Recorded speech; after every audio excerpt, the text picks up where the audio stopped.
We're live. Yeah, we're live, Jerry. We're live. Did you want to say hi to everybody? Hi, this is Jerry, the alien dog.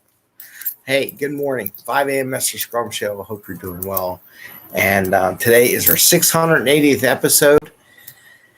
And today I want to talk about a common mistake Agile coaches, Scrum Masters make when they do engagements in their Agile activities.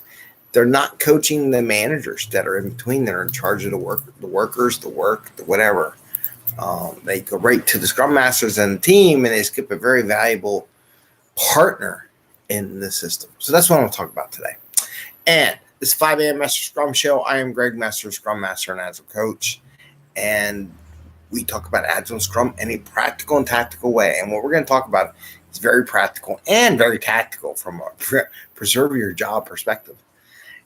And we do this so we can bring value to the customer in a way that we're not working crazy hours to get there, and get home to our family and friends so we can have some fun at home with our family and friends, make some relationships, do some stuff. Like last night, I went out to the Mummers Museum for summer mummers.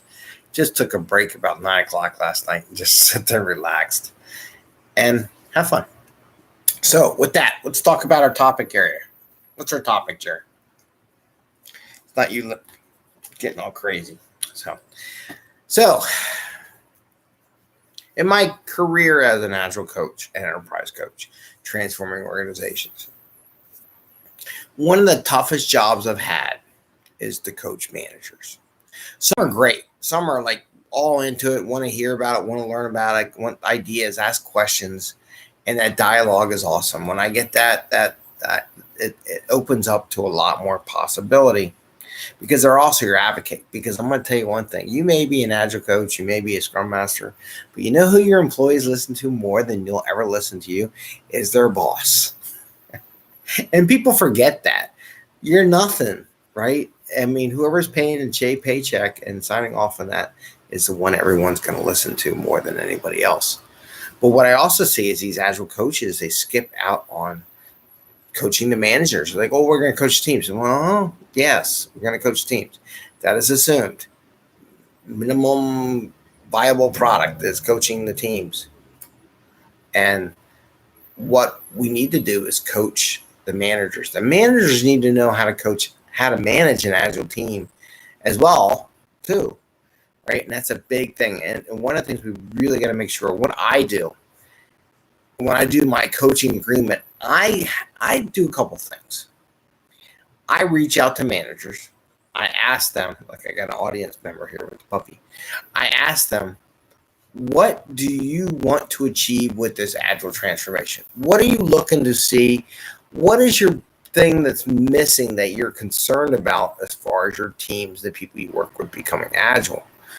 And we use that as a discussion point to where we're going. And then I also share my Agile coaching agreement, and I actually offer to coach have coaching sessions with the managers weekly, every other week, once a month, whatever, some regular cadence that we do this.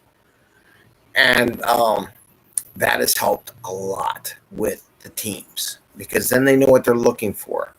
And I also tell them, the teams, what the managers are looking for, and I get that bridge so they know what people are looking to see happen. It's part of the way we work. It's not changed yet. I don't think it will ever change, to be honest with you. There's always going to be a manager. There's always going to be someone who's going to sign the paycheck, right? So you got to make sure they're aware of what's going on, and for their own self-preservation. Because if the manager doesn't know what you do for the organization, sooner or later you're not going to be there. It's plain and simple. I've been in that situation where the managers, people would ask, but I never had that. For some of them, it was just they weren't available. I'll be honest with you, that's one thing I wanted to coach them on. Is like, you can't be this busy. It's impossible. You're not going to be effective at what you do. But that's another level of Agile coaching for managers. Maybe I should invent a class, Agile coaching for managers. How to coach managers. Maybe I should.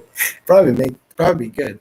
But that is one thing that when people talk about, they set up, coach the teams, make sure you set up meetings with the managers, set up regular coaching engagements with them, talk about their issues, ask them what their problem, what keeps them up at night. So 2 things from an enterprise perspective, when I have multiple teams under these managers, I also see what keeps them up at night, and I help translate that also into the multiple teams that I coach.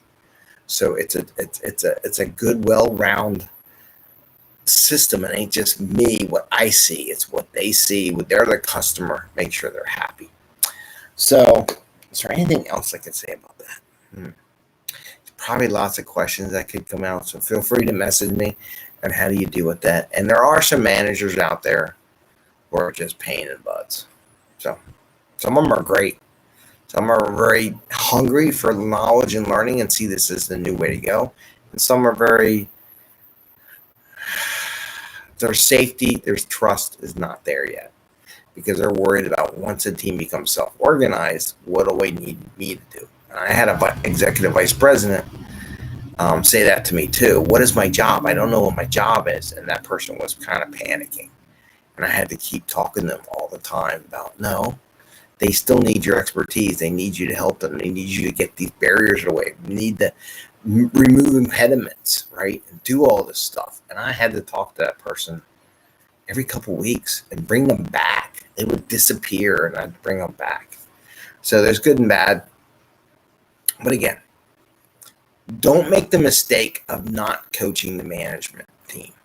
Yes, coach the scrum masters, coach the product owners, coach the team.